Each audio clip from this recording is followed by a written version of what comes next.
The Congress party has called Arvind Kejriwal's resignation a big gimmick. Sandeep Dikshit of the Congress party has reacted. He said there is no question of Arvind Kejriwal becoming chief minister once again. We've been saying this for a long time that he should resign as chief minister. Remember, it was the Congress party that had initially made the complaint in this alleged liquor scam in Delhi. Sandeep Dikshit says this resignation has come because an elected leader has come out of jail on bail and was directed by the Supreme Court not to go either to the Chief Minister's office or sign any policy papers. Such conditions have never been imposed on any other Chief Minister in the country.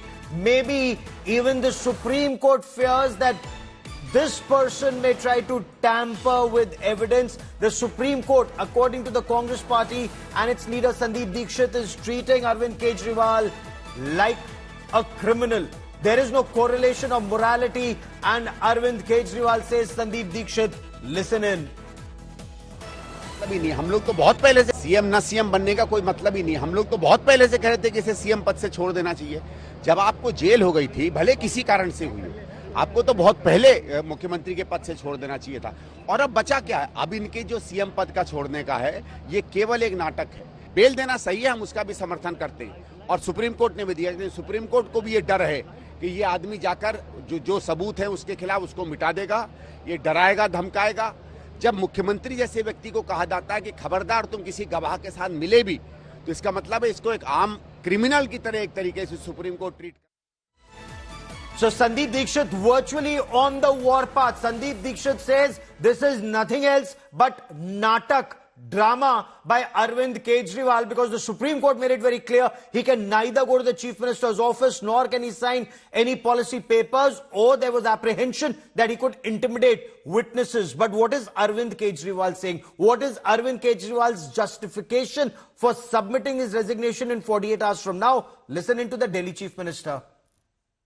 जब तक ये मैं court से बरी होके ना आ जाऊं तब तक मैं सीएम की कुर्सी पे नहीं बैठूंगा। उन्होंने कहा जी ये 10 साल चलेगा केस, कोई कह रहा है 15 साल चलेगा केस, कोई कह रहा है 20 साल चलेगा केस।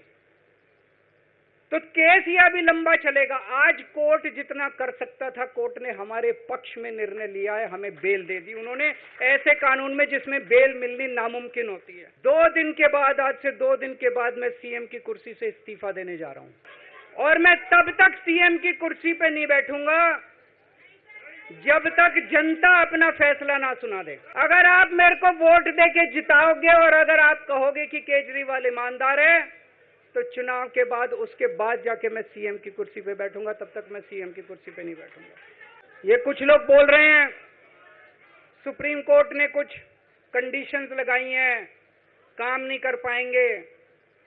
पिछले 10 साल में इन लोगों ने कंडीशन लगाने में कोई कसर छोड़ी थी? एलजी साहब ने कंडीशन लगाने में कोई कसर छोड़ी थी? केंद्र सरकार ने 1 कानून, 2 कानून, 3 कानून, कानून पे कानून डाल के मेरी पावर छीन ली, पर आपके काम बंद नहीं होने दिए मैंने। ये कंडीशन हमारे लिए कोई वो नहीं रखती, कोई हमारे लिए अड़चन पैदा नहीं करती ये कंडीशन। इन कंडीशन को भी देख लेंगे, लेकिन मेरे लिए जो मायने रखता है वो है मैंने अपनी जिंदगी में ईमानदारी कमाई है। अगर आपको लगता है केजरीवाल ईमानदार है, जम के वोट दे देना मेरे पक्ष में। चुनाव के बाद सीएम की कुर्सी पे जाके बैठूंगा।